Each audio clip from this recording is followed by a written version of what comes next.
That's it. That's all I can really say. Yeah. It's a good question. I get that a lot. And then I generally get, well, why are you working in technology? Like, why aren't you working in HR department or something, right? To which I say, you become much more valuable when you're cross-functional. You know what I mean? Like, I'm always concerned about being made redundant, right? And like not having the skill set required. Like that's just, I don't know, it's in my head for some reason. So I thought, what's the best way that I can make sure I'll never not have a job? And the best way I've realized that is to make sure that I can reach lots of different gaps. I think then the step up from that is running your own business, doing stuff like that. And that's where I want to be heading, right? So that's just my thinking towards that. Yep. Great. I wonder where the thinking with being made redundant comes from, but I'm sure that's a psychology issue.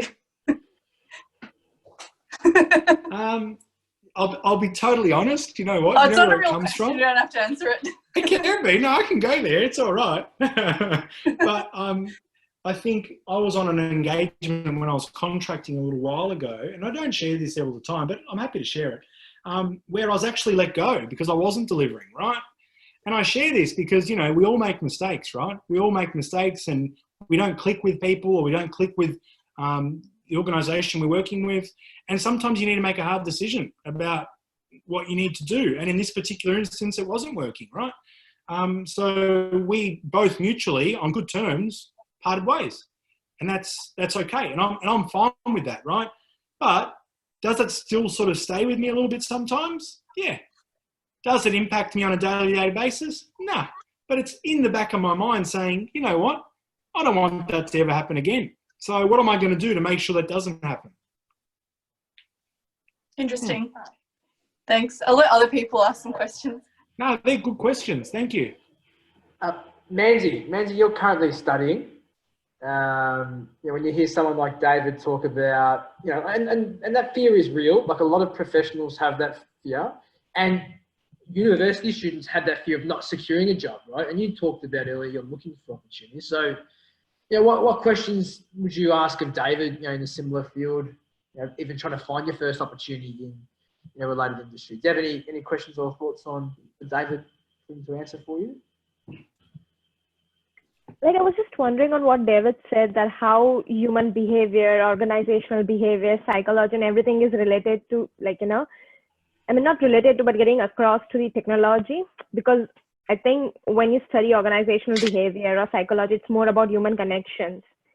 And technology is altogether a different perspective. It's more on technology, and there's no human connection when there is technology. So, like, you know, I was just wondering that where is the overlap? So this is like, I'm trying my hands on data analytics also, because as you said that if you want to stay on your job or if you want to continue, you have to be cross-functional. And so, like, what you would like to say on this? Like, because I think altogether they both are different on their path. So how would they overlap? Or it's a great question. And I used to think about it the same way, right? I used to think, okay, but you got to think about what university wants to do. They're a business in themselves and they want to pigeonhole you down one particular path, right? So they will teach you a whole bunch of material on that path, and that's rightly so, right?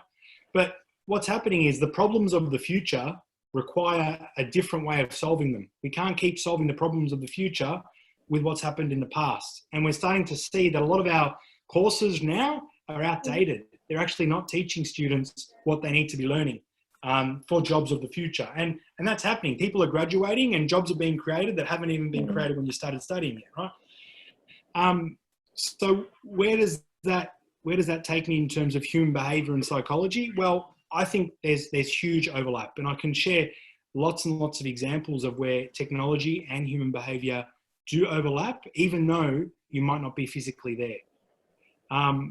Look, one of the great examples that comes to mind is even just here and being on Zoom, right? This is a tech company that's being built that allows us now to connect globally, even though we're all in isolation, right? But there's been a lot of thinking and research and analytics that have gone into understanding what provides the best experience for us right here. I guarantee you this company has spent a lot of time tinkering about, okay, where should we put the participant button? Where should we put the chat button? How should the chat button come out so that people can see that and then type so that everyone can see it? If I push record, what is that going to do? What's going to happen next? How do we make sure that everyone can see each other? All these sort of things start to overlap, right?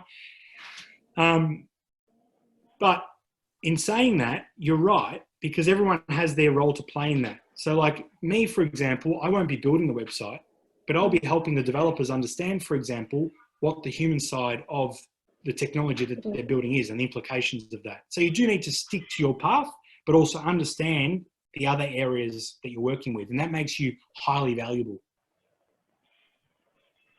Yeah, for the same reason, like I'm trying my hand on human analytics, like the data analytics, because these days in HR industry, the growing portion is understanding the analytics of it.